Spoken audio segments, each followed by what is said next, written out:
Chemistry Class 8, Chapter 4, Atomic Structure, Part 2, Discovery and Properties of Electrons and Protons.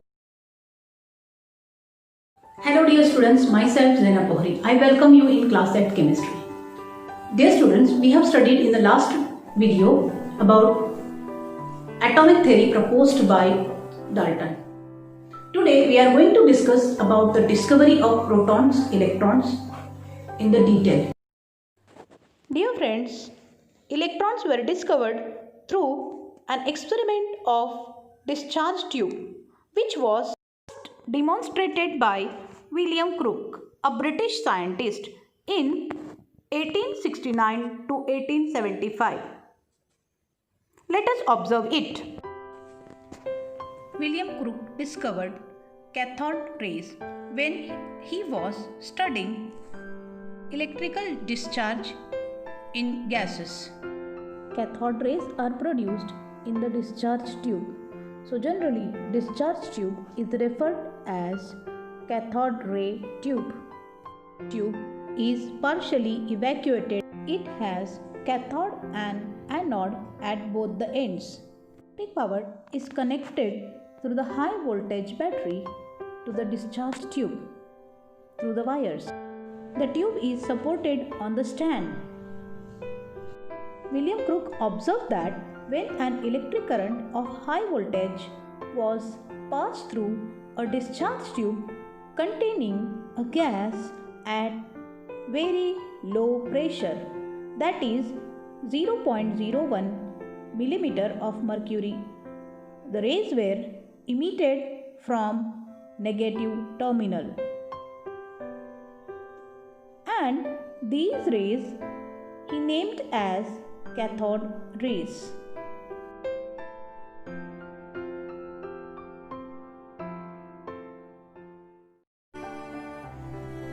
So it is interesting to see.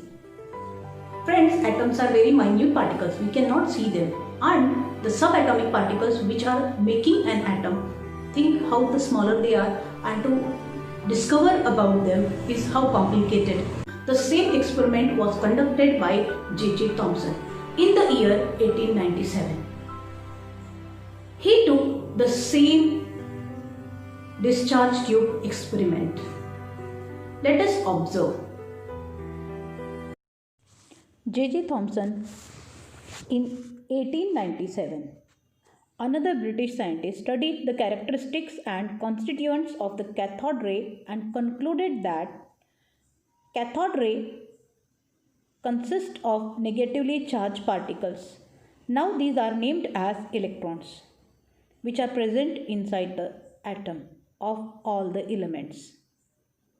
In his experiment, an electric field was applied in the path of cathode rays in the discharge tube.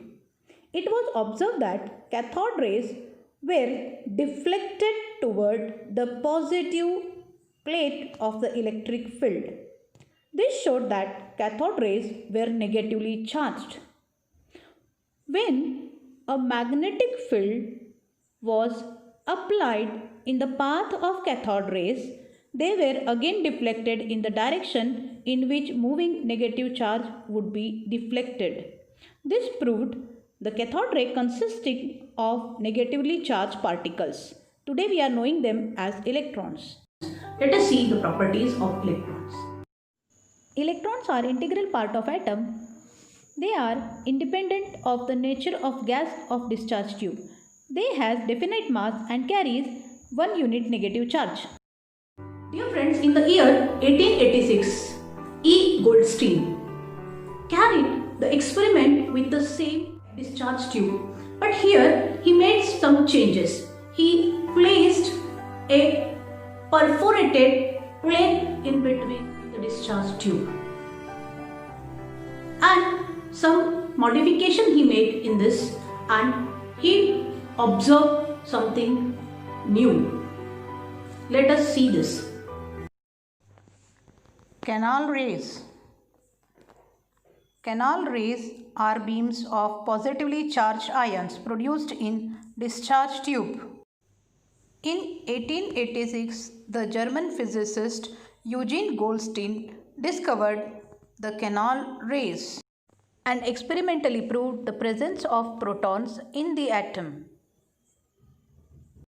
Goldstein used a discharge tube containing air at low pressure. The tube had perforated cathode at one end.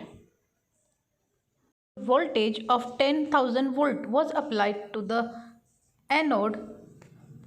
Beam of rays generated from anode and they passed through the perforated cathode. As these rays passed through the canals, Goldstein named them as canal rays. Canal rays are generated from the anode, which is the positive electrode. Canal rays are known as anode rays or positive rays. When the canal rays stuck to the end of the discharge tube, they produce red glow at cathode.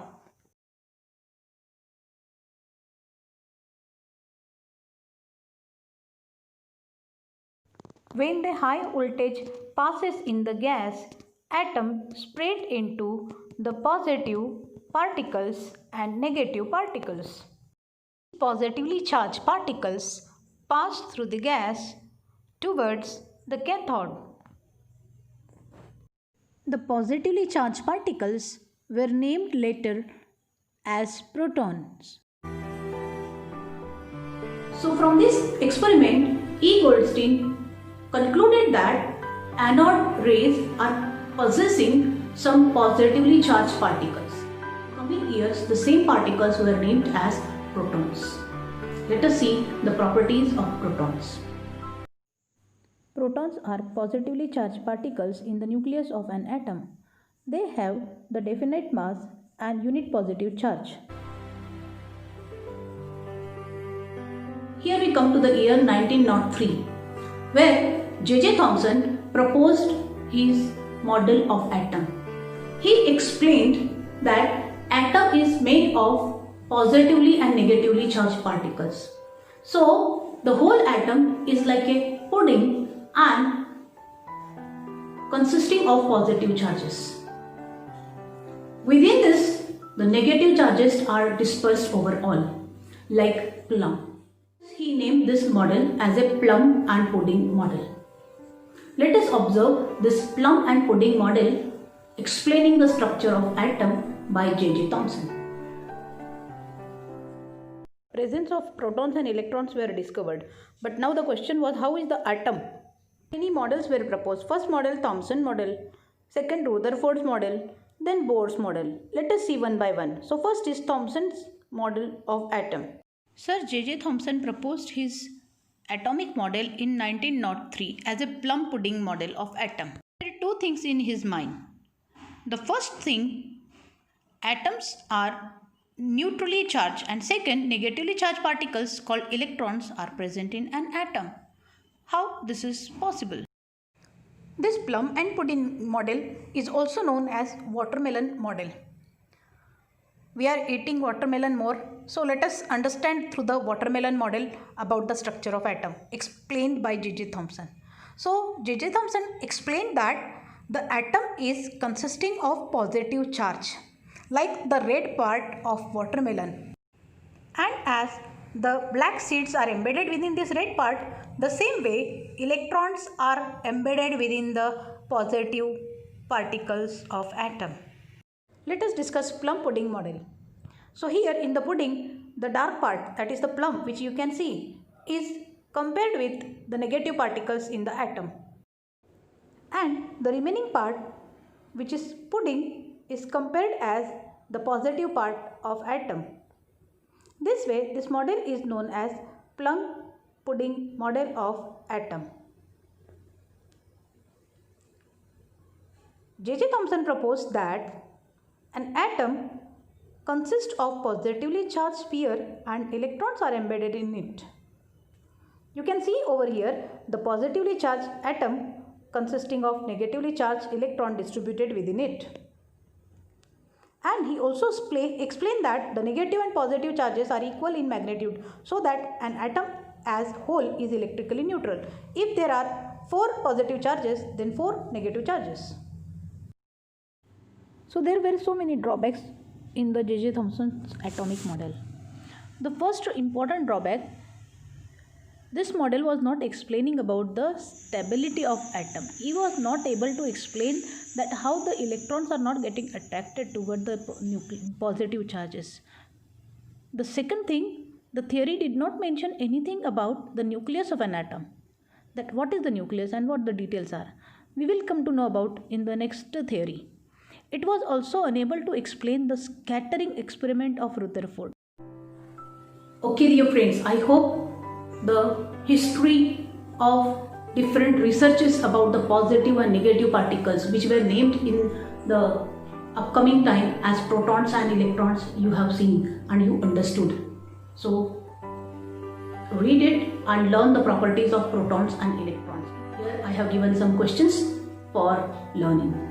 Please write them in your notebook and learn them.